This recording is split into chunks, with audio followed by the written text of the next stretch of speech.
Attention mga SSS pensioners, important advisory mula sa SSS para ngayong buwan ng July.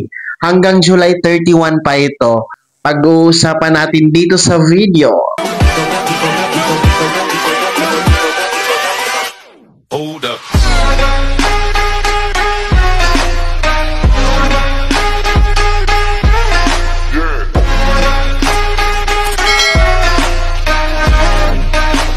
Hello mga ka-vlogs! Welcome dito sa aking YouTube channel. Magandang araw po sa lahat ng mga manonood.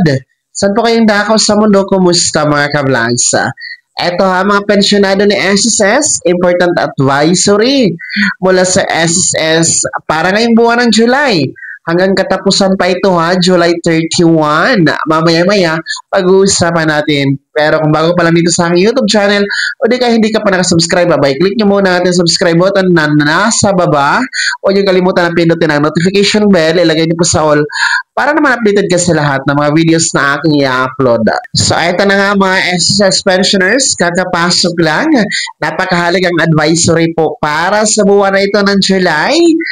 Actually, hanggang katapusan pa ito mula ngayon hanggang July 31 para po sa mga pensyonadong merong buwan ng kapanganakan o nagdiriwang o magdiriwang po ng birthday ngayong buwan ng July na merong edad po na 80 pataas. Yes, kayo po ay nire-require ni SSS na mag-comply ng Annual Confirmation of Pensioners or SSS ACOP. So, wag nyo pong kaligtaan yan, mga birthday celebrant ngayong buwan ng July at may edad na 80 years old pataas. Whether you are a retirement pensioners, total disability pensioners, or survivor pensioners, dito ka man sa Pilipinas o nasa abroad, kayo po ay nire-record ni SSS ayon sa Circular Number 2023-013, yung may revised guidelines for annual confirmation of pensioners program or ACOP mga ka-vlogs. Yes,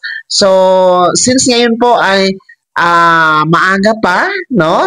July 4 pa tayo ngayon. Ako po, simulan nyo na ang pag-comply. Huwag nyo nang paabutin po ang deadline o last day na July 31 para po hindi makaligtaan at sigurado talaga na hindi po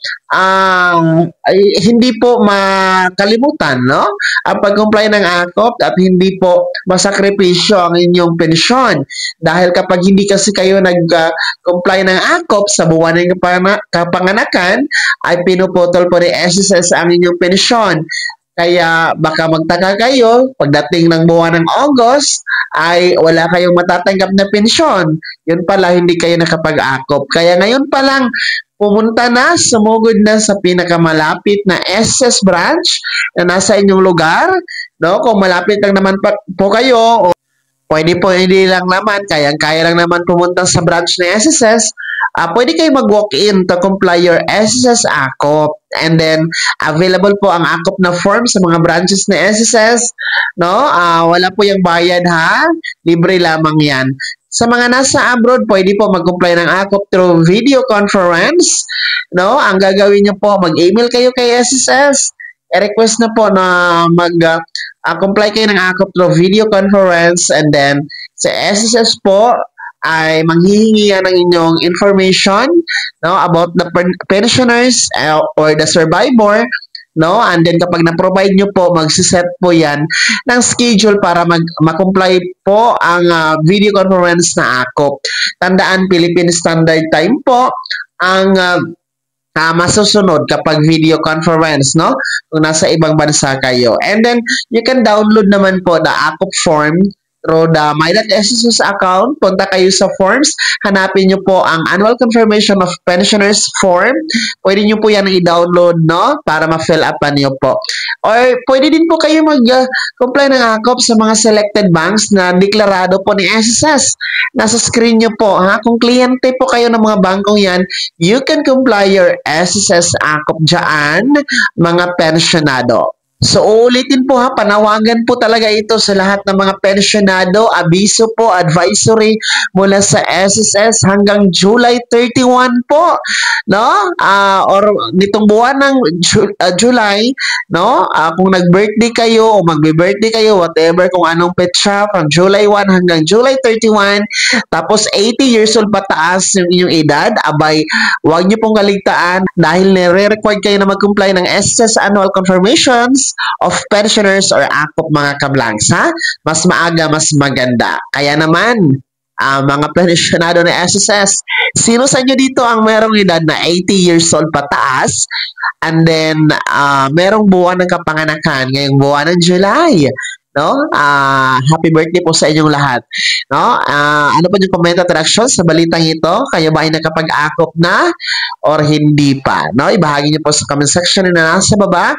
Bago ka magtapos sa video na to, kung gusto po sumuporta sa aking YouTube channel, maaari niyo pong i-click ang ating super text button na nasa baba. Sa mga gusto maging miyembro, pwedeng-pwede.